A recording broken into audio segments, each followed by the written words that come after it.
Welcome to మోరాంజీ seven study channel. మనం Indian హిస్టరీలో ఒక టాపిక్ చెప్పుకున్నాం. మన స్టడీ ఛానల్ని సబ్స్క్రైబ్ చేసుకోండి. అలాగే చాలా రోజుల తర్వాత ఇండియన్ హిస్టరీకి వచ్చేసినాం. ఇప్పటి నుంచి కంటిన్యూస్గా మన ఇండియన్ హిస్టరీ టాపిక్ కూడా చెప్పడం జరుగుతుంది. 1627లో అంటే శివాజీ పీష్వా గారి గురించి మనం చెప్పుకుంటున్నాం.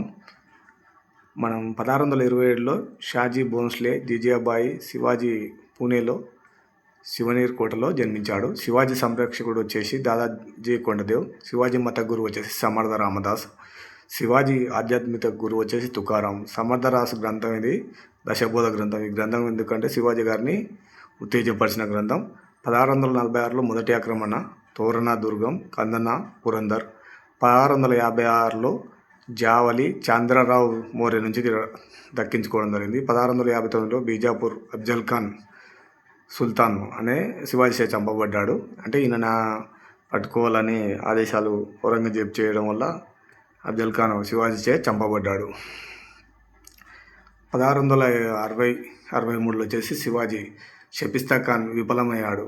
అప్పుడే ఔరంగజేబ్ మౌంటైన్ ర్యాట్ అని శివాజీ గారికి పిలవడం జరిగింది. 1665లో జయసింగ్ శివాజీని ఓడించాడు. అనేక చిన్న చిన్న యుద్ధాల్లో ఓడించడం జరిగింది. ఇది ఆయనను పురందర్ సంధికి ఒప్పించాడు.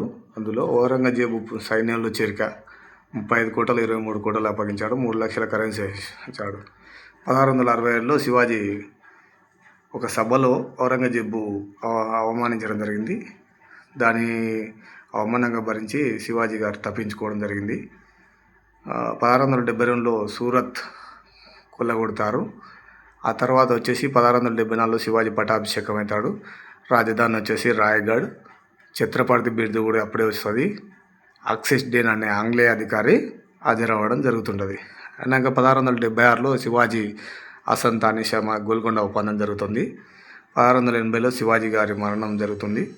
శివాజీ పరిపాలనకు సంబంధించిన టాపిక్ వచ్చేసి పీష్వా లేదా ముఖ్య ప్రధాని, అమత్య లేదా మజుందర్ ఆర్థిక మంత్రి, సమంత లేదా దోచిన్ వచ్చేసి విదేశాంగ మంత్రి, మళ్ళీ వచ్చేసి మంత్రి వాకియన్ నిఘా స్వదేశీ రాజులు, సచిన్ సూర్నవీస్ లేఖ సూపరింటెండెంట్ ఉత్తర ప్రత్యుత్తరాలు, సేనాపతి వచ్చేసి సర్నోపత్ సైన్యాధిపతి, సదర్ పండిత్ మతాధిపతి, న్యాయాధీశ అంటే న్యాయాధిపతి.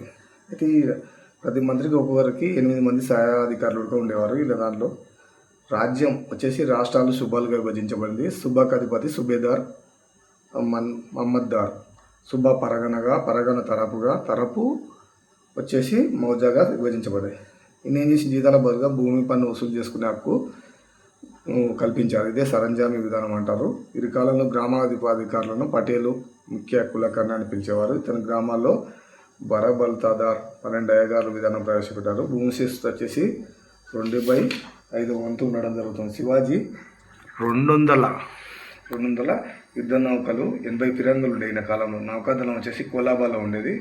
మధ్యయుగంలో నౌకాదళ నిర్మాణ అవసరాన్ని గుర్తించిన మొదటి భారతీయ పాలకులు ఎవరంటే శివాజీ అని ఏఎల్ శ్రీవాత్సవ గారు పేర్కొన్నారు. ఈయన తర్వాత 1680-89లో శంభాజీ పాలన వస్తుంది. ఔరంగజేబ్ కుమారుడు అక్బర్ తిరుగుబాటు చేసినప్పుడు అక్బర్కు ఆశయం కల్పించింది. సంగమేశ్వర యుద్ధంలో ఇతను మొఘల్ సేనాని ముకారిబ్ యాకూబ్ ఖాన్ చే చంపబడ్డాడు. ఇతని కుమారుడు షాహు ఔరంగజేబు ఆస్థానంలో బంధించబడ్డారు. ఔరంగజేబు కుమార్తె జైబుర్నిసా షాకు విద్యను బోధించింది. తర్వాత 1689-1700లో రాజారాం పాలన. ఇతను షాహు చెప్పులను సింహాసనంపై పెట్టి పాలించారు. ఇతని ప్రతినిధి అనే పదవిని పోయించాడు. మొదటి ప్రతినిధి వచ్చేసి ప్రహ్లాద్ నీరాజ్. ఇతని రాజధానిని సతారాకు మార్చారు. ఇతని భార్య తారాబాయ్. మనం కొంతమంది పరిపాలన ఇవి శివాజీ గారి గురించి తెలుసుకోవడం జరిగింది. రోజు ఒక టాపిక్ మనకు ఇండియన్ హిస్టరీ ట్రై చేస్తాను. ఎందుకంటే మనకి ఎగ్జామ్లో తప్పకుండా ఈ అంశాల నుంచి రావడం జరుగుతుంది.